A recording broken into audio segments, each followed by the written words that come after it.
practicality. Yes, is anybody being helped today? Amen. Hallelujah.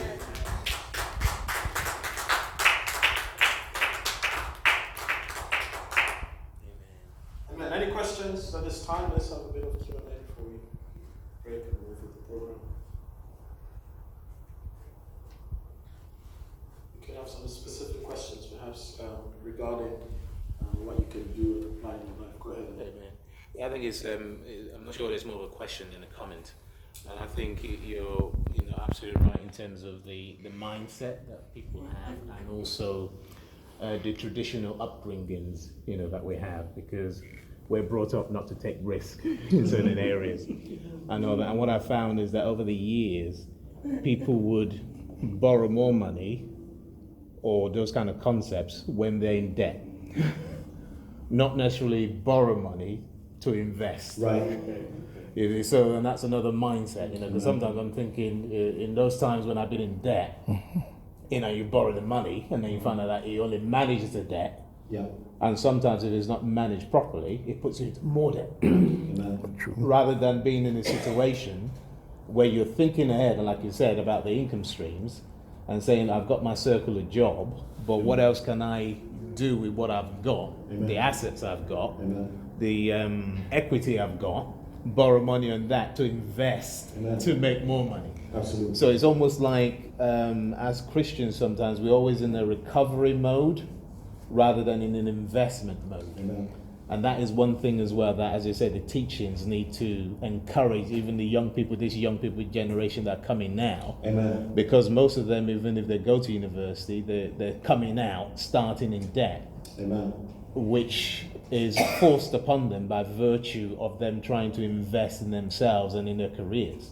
Amen. But most of them don't consider other avenues, like apprenticeships and stuff, where they can actually invest, learn their talent, and also earn money at the same time. Yeah.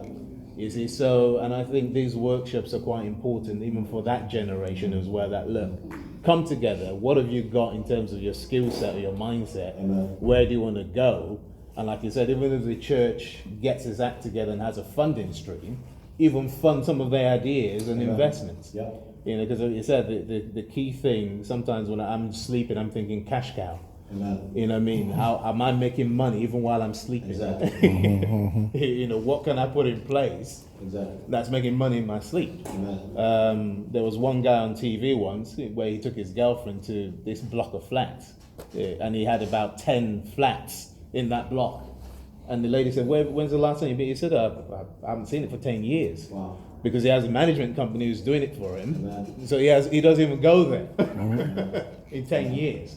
So, and that's the kind of thing and the notion, and also like someone said about, overcoming that fear factor. Yeah. To be progressive in our thinking, rather than trying to be closed and just live in a box. Amen. You know what I mean? So well done. Amen. I think that's an important aspect that is emphasized on, and it all boils down to understanding that the key thing that God is after is profitability. Yeah. He says, cast him into outer darkness, this unprofitable servant. So God is interested in profit. Are you increasing? Because remember, the agenda is all to do with the agenda. Yes. And as elders rightly said, because of sometimes our skewed teaching and skewed outlook on these things, we have put the priorities wrong. So from our children, we have to tell them and teach them that everything that you do should be about profitability. Amen. Amen. Any other questions? Can I ask? Yeah. So, how do you balance? Because when you say profitability, you're saying profitability for God. Well, in this case, we'll say profitability specifically to finance. To finance, Yes. right? Okay. Yeah, because going back to the agenda, it's all about financing the end time. Yes. So we were talking about nitty-gritty money. Yeah, go ahead. Okay. So how do you balance the profitability for financing the church and financing your own personal needs? That's just an open question, basically. I think when you have abundance, there's no balancing necessary. The reason I say that is that, you see, the master the reason he had 3 income streams was because he had a mindset to dominate. You can't dominate anything if you don't have excess. Yes. True. That's true. True. So, Yeah. true. Be fruitful, multiply, dominate. Yes. True. That's what the Bible says. You can't dominate without abundance. You cannot dominate on a shoestring budget. Amen. You can't. That's right. So hence the income streams. Even when you have even if you have the income from your job that takes care of your needs, the other 3 income streams are about domination. Yes. That's right. How are we going to compete, Elder, with 2,000 satellites being beamed into the sky? Yeah. How are you going to afford television space? How are you going to afford to send up your own satellites unless you dominate? True, sir. That's right.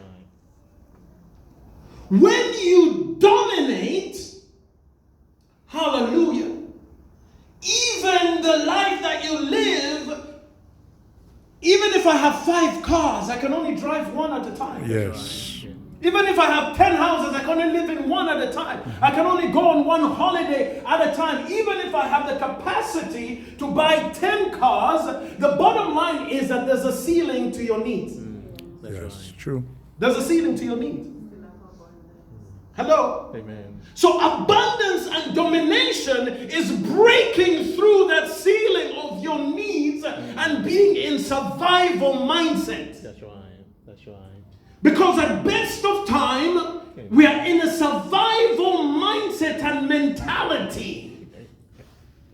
Scrimping and saving and cutting corners and how can we do this cheaply? Then how are you going to compete with the Elon Musk of this world who are sending up 2,000 satellites? You have to change your mindset to dominate. That's right. I'm sorry, did I answer that question? Amen. Yep. Amen.